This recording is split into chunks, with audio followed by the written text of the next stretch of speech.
গভীর দুঃখের সঙ্গে বলতে হয়, এবারের মতো পরিবেশ আগে কখনো সৃষ্টি হয়নি।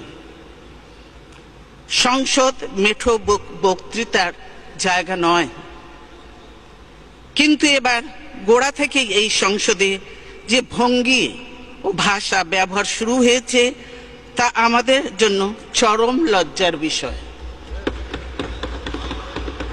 সরকারি দলের দায়িত্বশীল সদস্যরা, মন্ত্রীবর্গ, এমনকি সংসদ নেতা পর্যন্ত বিরোধী দল ও আমাদের জাতীয় নেতৃবৃন্দ সম্পর্কে কুরুচিপূর্ণ ভাষায় যেসব নোংরা ইঙ্গিত করে আসছেন তাতে রুচিশীল মানুষ মর্মাহত।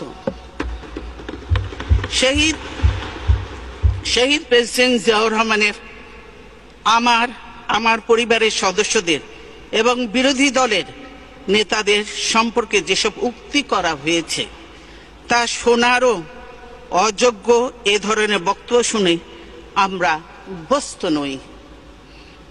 এসব কুৎসিত বক্তব্যের জবাব দেওয়া আমার রুচিবোধ ও পারিবারিক শিক্ষার বিরোধী। সে কারণেই আমরা এবারের এই সংসদ কার্যক্রমে অংশ নিতে বিব্রত ও লজ্জাবোধ করি।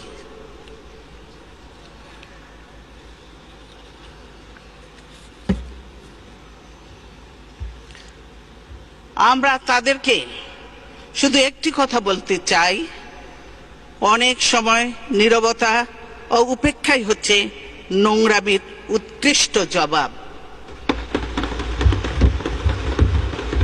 জাতীয় সংসদে যে ধরনের ভাষা ব্যবহার হচ্ছে তাতে রাজনীতিবিদদেরকে নাগরিকরা কি চোখে দেখছেন?